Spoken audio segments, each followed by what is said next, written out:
नमस्कार दोस्तों, स्वागत है आपका हमारे चैनल में। दोस्तों, इस वीडियो के अंदर अभी हम लोग जीके यानी सामान्य ज्ञान इससे रिलेटेड टॉप 40 क्वेश्चन देखने वाले हैं, जो कि आपके आने वाले एग्ज़ाम से रेलवे ग्रुप डी एसएससी और पुलिस एग्ज़ाम के लिए काफ़ी इम्पोर्टेंट है। तो आप इन एक एक क्वेश्चन को रट लीजिए। उससे पहले चैनल बनाया तो चैनल को सब्सक्राइब कर जो पास वाले घंटे का निशान है उसे भी ऑन कर दें, ठीक है। तो देखिए, यहाँ पर हमारा पहला क्वेश्चन है, भारतीय राष्ट्रीय कांग्रेस के किस अधिवेशन में बाल गंगाधर तिलक ने अभिव्यक्त किया था कि स्वराज मेरा जन्मसिद्ध अधिकार है और मैं उसे लेकर रहूँगा। तो देखिए, इसे करेक्ट आंसर ऑप्शन डी हो जाएगा। ये लखनऊ अधिवेशन में अभिव्यक्त किया था बाल गंगाधर तिलक ने कि स्वराज मेरा जन्मसिद्ध अधिकार है और मैं इसे लेकर रहूँगा, ठीक है। और लखनऊ अधिवेशन कब हुआ था? तो ये 1916 में हुआ था, ठीक है। क्वेश्चन नंबर 2 है, रॉलेट एक्ट के विरोध में किसने लगान न देने का आंदोलन चलाने का सुझाव दिया था? तो देखिए, रॉलेट एक्ट किस वर्ष पारित हुआ था? तो ये 1919 में पारित हुआ था और इसमें स्वामी श्रद्धानंद ने इन्होंने लगान न देने का जो है आंदोलन चलाने का सुझाव दिया था, ठीक है। क्वेश्चन नंबर 3 है, महात्मा गांधी जी ने अहमदाबाद के निकट साबरमती आश्रम के किनारे एक आश्रम बनाया था, इसे डैश कहा जाता है? तो देखिए, इसे साबरमती आश्रम बोला जाता है, ठीक है। और इसी आश्रम से महात्मा गांधी जी ने नमक कानून तोड़ने के लिए दांडी मार्च की यात्रा जो है 12 मार्च सन 1930 को जो है शुरू की थी, ठीक है। क्वेश्चन नंबर 4 है, पृथ्वी के वायुमंडल का सर्वाधिक घनत्व कहाँ पर होता है? तो देखिए, पृथ्वी के वायुमंडल का जो सर्वाधिक घनत्व होता है तो ये क्षोभमंडल यानी ट्रोपोस्फियर में होता है, ठीक है। इसके अलावा मौसम संबंधी सभी घटनाएं जो होती हैं तो ये क्षोभमंडल में जो है घटित होती है, ठीक है। क्वेश्चन नंबर 5 है, भारत में कौन सी खाद्य फसल अक्टूबर नवंबर में बोई जाती है तथा अप्रैल में काट ली जाती है? तो देखिए, इसे करेक्ट आंसर ऑप्शन डी हो जाएगा। भारत में जो गेहूं की फसल है तो ये अक्टूबर नवंबर में बोई जाती है तथा अप्रैल में जो है काट ली जाती है। और भारत में जो फसल होती है तो ये मुख्यतः 2 प्रकार की होती है। पहली रबी फसल जो अक्टूबर नवंबर में बोई जाती है और मार्च अप्रैल में काट ली जाती है, और दूसरी खरीफ फसल जो जून जुलाई में बोई जाती है और सितंबर अक्टूबर में जो है काट ली जाती है, ठीक है। क्वेश्चन नंबर 6 है, पाक जलडमरू मध्य निम्नलिखित में से किसको अलग करता है? तो देखिए, इसे करेक्ट आंसर ऑप्शन सी हो जाएगा। भारत और श्रीलंका को जो है ये पाक जलडमरू मध्य अलग करता है, ठीक है। क्वेश्चन नंबर 7 है, भारत में उष्णकटिबंधीय सदाबहार वन कहाँ पाए जाते हैं? तो देखिए, ये पाए जाते हैं केरल में, ठीक है। भारत में उष्णकटिबंधीय जो सदाबहार वन पाए जाते हैं कहाँ पर पाए जाते हैं? तो ये केरल में पाए जाते हैं। क्वेश्चन नंबर 8 है, भारत में निम्नलिखित में से वह कौन सा वन्य जंतु अभ्यारण्य है जहां गैंडे के संरक्षण की परियोजना चल रही है? तो देखिए, यह है भारत में काजीरंगा राष्ट्रीय उद्यान, जो कि गैंडे के लिए जो है गैंडे के संरक्षण के लिए परियोजना है, ठीक है। और ये किस राज्य में है? तो असम राज्य में है, ठीक है। क्वेश्चन नंबर 9 है, आबू पहाड़ियों का गुरु शिखर किस पर्वत श्रृंखला की सबसे ऊंची चोटी है? तो देखिए, इसका करेक्ट आंसर ऑप्शन डी हो जाएगा, अरावली पर्वत श्रृंखला की जो है सबसे ऊंची चोटी है। इसके अलावा गुरु शिखर की ऊंचाई कितनी है? तो गुरु शिखर की जो ऊंचाई है वो है 1722 मीटर है, ठीक है। और गुरु शिखर की पश्चिम की ओर से माही और लूनी नदी जो है निकलती है, ठीक है। क्वेश्चन नंबर 10 है, निम्नलिखित में से कौन सा भारत का सबसे ऊंचा पर्वत शिखर है? तो देखिए, भारत का जो सबसे ऊंचा पर्वत शिखर है तो यह है गार्डविन आस्टीन, जिसे केटू बोला जाता है, ठीक है। और विश्व की सबसे ऊंची पर्वत चोटी कौन सी है? तो यह है माउंट एवरेस्ट, ठीक है। भारत का पूछा जाए तो गार्डविन आस्टीन है और विश्व का माउंट एवरेस्ट है। दोस्तों, वीडियो पसंद आ रहा है तो प्लीज़ वीडियो को लाइक करें और अपने दोस्तों के साथ शेयर ज़रूर करें, और चैनल पर आए तो चैनल को सब्सक्राइब कर लें, ठीक है। क्वेश्चन नंबर 11 है, तांबा अयस्कों के लिए विख्यात क्षेत्र खेतड़ी निम्नलिखित में से किस राज्य में स्थित है? तो देखिए, तांबा के लिए जो विख्यात क्षेत्र खेतड़ी है तो ये किस राज्य में अवस्थित है? तो ये राजस्थान में अवस्थित है, ठीक है। तो यहाँ पर सी करेक्ट हो जाएगा। क्वेश्चन नंबर 12 है, अधिकेंद्र शब्द निम्नलिखित में से किससे संबंधित है? तो देखिए अधिकेंद्र जो शब्द है तो ये भूकंप से संबंधित है। ठीक है, ये करेक्ट हो जाएगा। क्वेश्चन नंबर 13 है, किसी क्षेत्र में भूमिगत जल स्तर के गिरने का क्या कारण हो सकता है? तो देखिए इसका करेक्ट आंसर ऑप्शन डी हो जाएगा, इनमें से सभी। यानी वहाँ की जनसंख्या में वृद्धि होना, वहाँ नलकूपों से अधिक जल का निष्कासन होना और वृक्ष की अधिक कटाई तथा वर्षा कम होना। ठीक है, तो यहाँ पर डी करेक्ट हो जाएगा। क्वेश्चन नंबर 14 है, 1976 के 42वें संविधान संशोधन द्वारा भारतीय संविधान की प्रस्तावना में कौन से नए शब्द जोड़े गए थे? तो देखिए 42वें संविधान संशोधन 1976 के अंतर्गत जो है प्रस्तावना में 3 शब्द जोड़े गए थे। ठीक है, पहला धर्मनिरपेक्ष, दूसरा समाजवादी और तीसरा जो है अखंडता। ठीक है, तो यहाँ पर डी करेक्ट हो जाएगा, इनमें से सभी। क्वेश्चन नंबर 15 है, बिहार में पंचायती राज संस्थाएं हैं। तो देखिए बिहार में पंचायती राज जो संस्थाएं हैं तो ये 3 स्तरीय है। ठीक है, क्वेश्चन नंबर 16 है, विधानमंडल का सदस्य रहे बिना कोई व्यक्ति कितने दिनों तक मंत्री पद पर आसीन रह सकता है?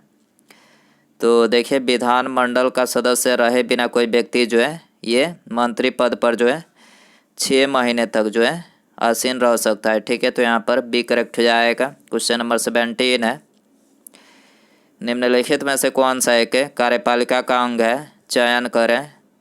तो देखिए इसे करेक्ट आंसर ऑप्शन डी हो जाएगा, उप निरीक्षक पुलिस जो है ये कार्यपालिका का अंग है। ठीक है, क्वेश्चन नंबर 18 है, भारत के राष्ट्रपति द्वारा लोकसभा में एंग्लो इंडियन समुदाय के कितने सदस्यों को मनोनीत किया जा सकता है?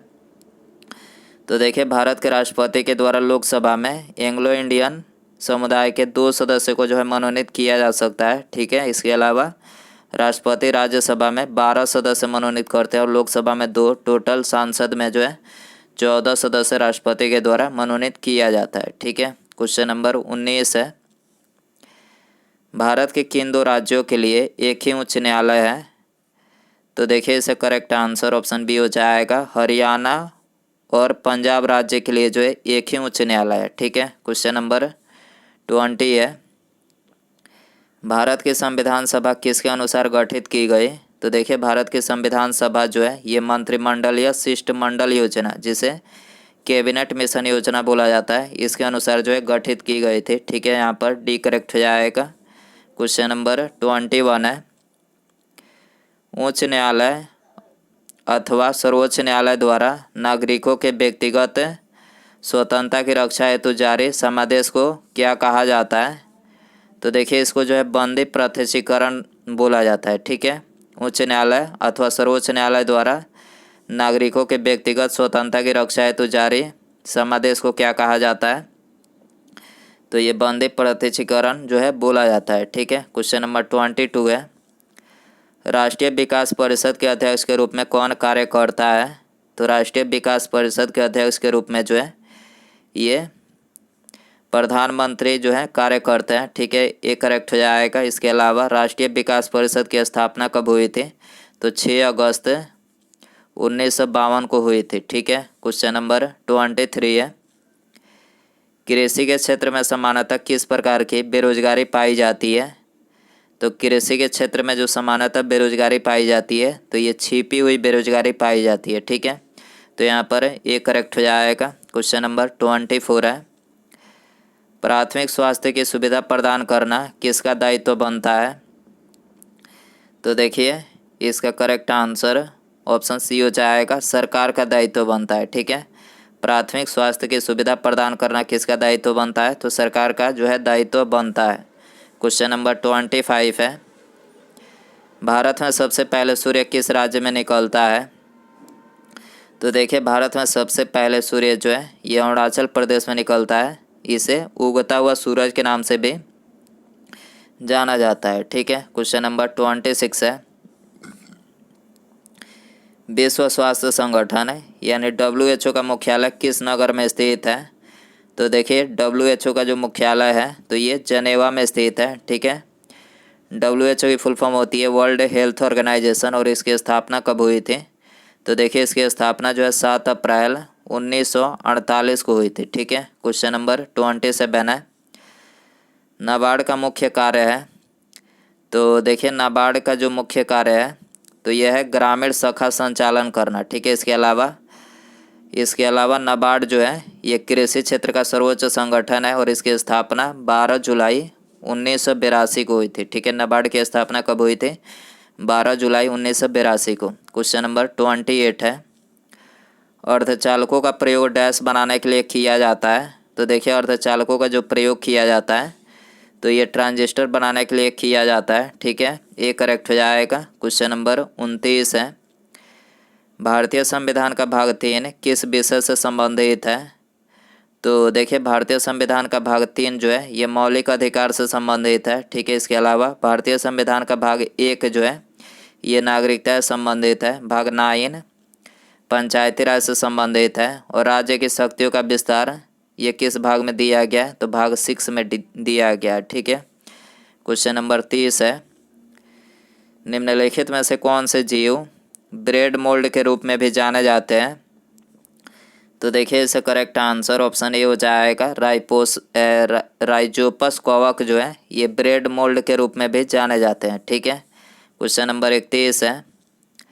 आधुनिक आवर्त सारणी डैश पर आधारित है, तो देखिए आधुनिक आवर्त सारणी जो है ये तत्वों के परमाणु संख्या का बढ़ता क्रम जो है इस पर आधारित है। और आधुनिक आवर्त सारणी जो है ये हेनरी मोसले द्वारा 1913 में दिया गया था। ठीक है, आधुनिक आवर्त सारणी किसके द्वारा दिया गया था? हेनरी मोसले के द्वारा 1913 में जो है दिया गया था। क्वेश्चन नंबर 32 है। बृहदेश्वर मंदिर डैश में है, तो देखिए बृहदेश्वर मंदिर जो है ये तंजावुर में है। ठीक है, तो यहाँ पर बी करेक्ट हो जाएगा। क्वेश्चन नंबर 33 है। मुकुलन के माध्यम से अलैंगिक प्रजनन किस में होता है? तो देखिए मुकुलन के माध्यम से जो अलैंगिक प्रजनन होता है तो ये ईस्ट में होता है। ठीक है, क्वेश्चन नंबर 34 है। निम्नलिखित में से किसका प्रयोग निसंक्रामक और कीटाणुनाशक के रूप में किया जाता है? तो देखिए इसका करेक्ट आंसर ऑप्शन बी हो जाएगा। CaOCl2 का प्रयोग जो है निसंक्रामक और कीटाणुनाशक के रूप में जो है किया जाता है। ठीक है, क्वेश्चन नंबर 35 है। निम्नलिखित में से कौन सी धातु उभयधर्मी ऑक्साइड बना सकती है? तो देखिए इसका करेक्ट आंसर ऑप्शन ए हो जाएगा। Zn यानी जिंक जो है ये उभयधर्मी ऑक्साइड जो है बना सकती है। ठीक है, क्वेश्चन नंबर 36 है। पित्त के कार्य को डैश कहा जा सकता है? तो देखिए पित्त के कार्य को पायसीकरण जो है कहा जा सकता है। इसके अलावा पित्त जो स्रावित होता है तो ये यकृत से स्रावित होता है। ठीक है, क्वेश्चन नंबर 37 है। परावर्तित किरणों के वास्तविक प्रतिच्छेदन द्वारा निर्मित प्रतिबिंब हम स्क्रीन पर देख सकते हैं डैश होता है, तो देखिए ये वास्तविक होता है। ठीक है, परावर्तित किरणों के वास्तविक प्रतिच्छेदन द्वारा निर्मित प्रतिबिंब हम स्क्रीन पर देख सकते हैं डैश होता है, क्या होता है? वास्तविक होता है। ठीक है, क्वेश्चन नंबर 38 है।